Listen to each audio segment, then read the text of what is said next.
आगजनी पर 2 दिन बाद सबसे बड़ा एक्शन हुआ। हिंसा भड़काने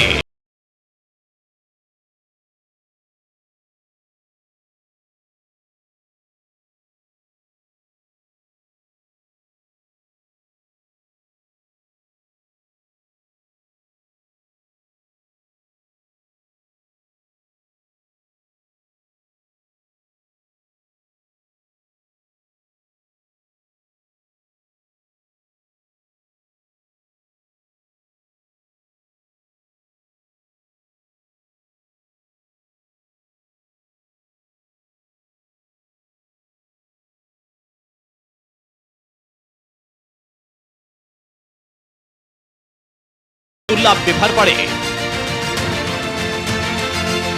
किया गया, चलिए अफसोस की बात है, लेकिन जिस तरह मरकज की हुकूमत कल से उनके पीछे पड़ी हुई थी, शायद ये लग ही रहा था कि इस तरह का वो करेंगे। लेकिन अब उन लोगों के साथ कुछ वादे हुए जिस तरह हमारे साथ हुए।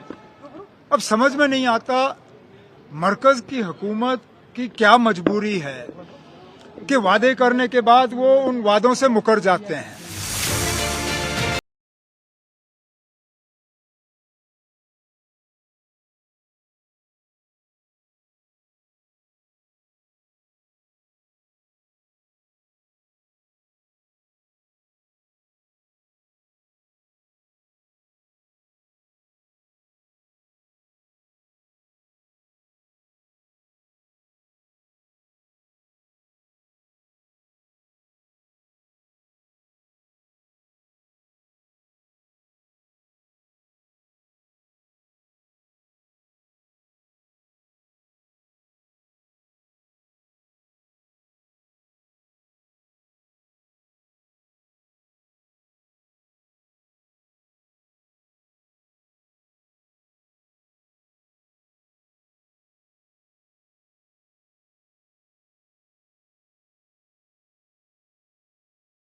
ताल खत्म करके निकल गए।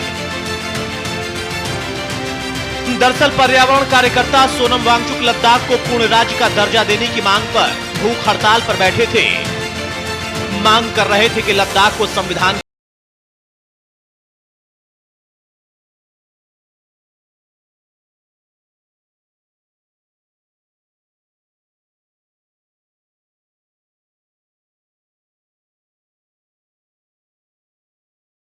ये तो सोनम वांगचुक को फॉरेन फंडिंग के लिए परमिशन भी एनडीए सरकार ने ही दिया, यूनियन होम मिनिस्ट्री ने दिया है।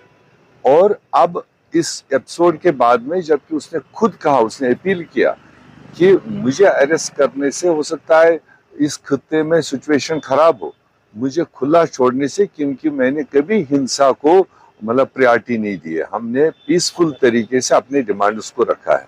अब ऐसे में चट भी मेरी और पट भी मेरी, उन्होंने ही परमिशन दिया भी है फॉरेन फंडिंग के लिए, और आज उस फॉरेन फंडिंग को बंद करके ऐसा शो कर रहे हैं कि जैसे पिछली सरकार ने अलाउ किया था और हमने बंद कर दिया। तो ये उनकी मिसहैंडलिंग है, टोटल लेह सिचुएशन को, लद्दाख सिचुएशन को टोटल मिसहैंडलिंग है। लेह के हालात को लेकर कांग्रेस ने केंद्र सरकार पर सवाल उठाए, सरकार पर कई आरोप लगाए, लेकिन लद्दाख के उपराज्यपाल कविंदर गुप्ता ने दावा किया कि लेह में हिंसा के पीछे बहुत बड़ी साजिश थी।